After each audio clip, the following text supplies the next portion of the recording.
It seems like 2025 is the year of Blackpink because I'm doing lots of reviews about them because I keep getting requested. So let's keep it going. What's up, everyone? It's your boy Matt Diazable coming at you with some new music reviews. Thank you for coming on by. I appreciate it. Today I'm checking out the latest solo debut of one of the members of Blackpink, and that is your girl Jennie with her latest album called Ruby. I'm pretty sure this girl doesn't need an introduction. If you clicked on it because you know who she is, you know, you know. But if you don't, Jennie Kim is right now, she is a pop artist who is part of one of the biggest girl groups from Korea, and that is Blackpink. And she's out here doing other debuting things like her, what was it, her group member, Lisa, who just dropped her first album this past year. And I reviewed that. And now we're checking Jennie out, the girl who came out with the song Solo. She was the first member of Blackpink to do solo stuff back in 2016, I think. I think the band debuted in 2016. I think around 2017, 2018 is when she dropped that song Solo, which was really big in Korea, and I'm pretty sure other parts of the world as well.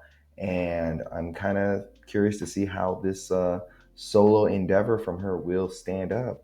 First we had Lisa, now we got Jennie. Will the other members release something? I don't know, but let's get into this review. So, Jennie's first full length album called Ruby is finally out. And I gotta say, it feels like it's a product that's, got a lot of ambition to it, but it clashes with a lot of her identity that's being presented here. It feels like it's an album that is trying on countless masks here. You know, you got her pop star, her rapper, her introspective singer songwriter side, her R&B side, and even some country swagger to her. But with all these different masks she's putting on with this record, it just feels like, who she is getting lost in the mix and everything. And also, it's packed full with A-list, singer-songwriters and collaborators with a glossy American-style production that I feel like they were really shooting for the stars here. They really wanted this to be something massive.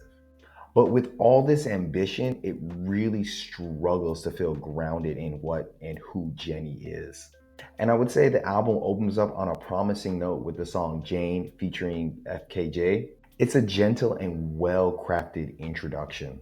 It's soft, it's dreamy, and intentionally very low stakes with a very music box melody and a very lush floating production. Jennie's vocals on this track feel very feather light, almost whispery, and it's setting the stage for something that feels very thoughtful and emotionally with a lot of intimacy in it. But as soon as the second track, like Jennie, it just kicks off with some very boombastic trap beats and a very repetitive chanting of her name, and it just shatters the illusion of anything very intimate, it feels like, with this record. It's a jarring pivot from, subtle and serene to very brash and performative. And that is where the underlying problem with this album is that it has a very lack of cohesive identity. Much of the album kind of swings back and forth between extremes without ever really feeling like it has a clear sense of direction or purpose. Start a War kind of starts off with promise here, returning back to that softer, more emotional territory, but ends up just being very disorienting. The track's very distorted vocals and just very awkward attempts at being aggressive, like with the lyrics "down bitch" and "want to start a war." It just feels very forced and tonally off, especially when coming from someone like Jennie, whose strengths are clearly in like more subtle and softer performances and environments. Similar issues plague this album, like on tracks with the IE, Way Up, and Extra L featuring Docha. All the rapping parts here feel very stiff and hollow. Like it feels like someone trying to imitate American hip hop tropes without ever really owning them or being part of the culture. It feels like it just feels very cut and paste on top of her, and it just doesn't really mesh well. In contrast, the features on Ruby really highlight how uncomfortable Jennie sounds on her own songs. Dua Lipa practically floats on the song Handlebars with her smooth and confident sound. And she does a really good job of salvaging this track because if she wasn't on it, this track would have just disappeared under very muffled production and stained vocals.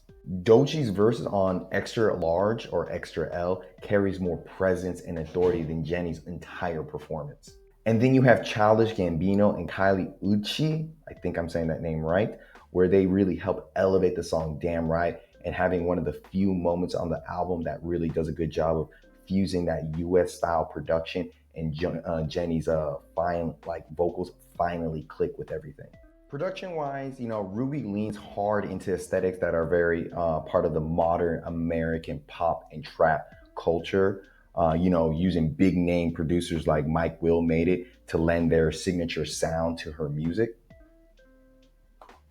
Sometimes this works, like on the song Damn Right, which really does a good job of capturing that 2010 energy in the best way. But more often, the beats just feel too big or too raw for Jennie to really command, and she gets lost in the whole mix of the song.